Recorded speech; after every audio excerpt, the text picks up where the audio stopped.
Hello everyone, welcome to my kitchen open 24 hours. আজকের রেসিপিটা নিয়ে চলে এসেছি, যেটার নাম হচ্ছে কাতলা মাছের বাটি চচ্চড়ি। তার জন্য আমরা এখানে নিয়ে নিয়েছি কেটে রাখা আলু, কেটে রাখা পেঁয়াজ, কুচি করে রাখা টমেটো আর অল্প কাঁচা লঙ্কা। অন্যদিকে নিয়ে নিয়েছি নুন হলুদ লাগিয়ে কাতলা মাছের পেটি। এখানে 2 পিস পেটি নিয়েছি আমার আর আমার মেয়ের জন্য, কেননা সেদিনকে বাড়িতে আর কেউ ছিল না। তো এখানে একটা কড়া গরম করে নিলাম।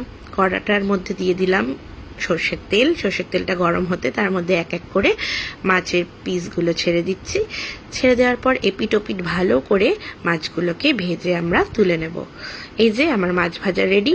এরপর ওই মাছ ভাজার তেলের মধ্যে আমরা অল্প করে 5 ফোড়ন দিয়ে একটু ভাজা ভাজা করে নিয়ে তার মধ্যে দিয়ে দেবো কেটে রাখা আলুগুলোকে। এরপর 5 ফোড়নের মধ্যে আলুগুলো দিয়ে ভালো করে এপিট ওপিট নাড়াচাড়া করে আমি তাদের হাফ ফ্রাই হওয়ার জন্য টাইম দেব। এখানে আমি চাপা সরিয়ে দেখছি আলুগুলো হাফ ফ্রাই হয়ে গেছে। এরকম সময় আমি পেঁয়াজগুলো অ্যাড করে দিচ্ছি, যেটা পেঁয়াজটা কুচি করে রেখেছিলাম সেই পেঁয়াজটা অ্যাড করে দিলাম। আলুগুলো ভাজতে টাইম লাগে, তাই জন্য আলুটা ফার্স্টে দিয়ে তারপরেই আমি পেঁয়াজটা অ্যাড করলাম।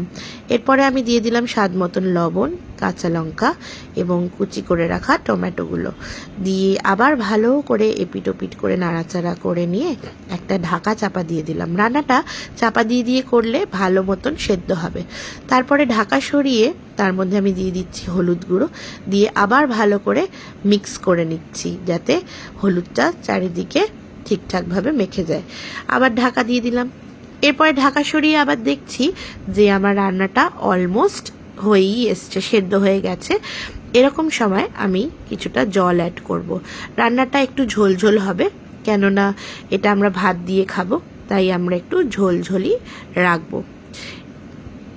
জল অ্যাড করার পর আমরা এখানে দিয়ে দিচ্ছি ভেজে রাখা কাতলা মাছের পেটি দুটো, দিয়ে আবার ভালো করে মিক্স করে দিচ্ছি যাতে ঝোলটা তরকারিটা ভালোভাবে মাখামাখি হয়ে একদম একটা সুন্দর একটা টেস্ট তৈরি হয়। দিয়ে আবার চাপা দিয়ে দিলাম। ব্যাস, এরপরে খানিকক্ষণ রাখার পর চাপা সরিয়ে দেখছি আমার কাতলা মাছের বাটি চচ্চড়ি রেডি। এরপর আবার আসবো অন্য কোনো ব্লগ নিয়ে। Till then tata.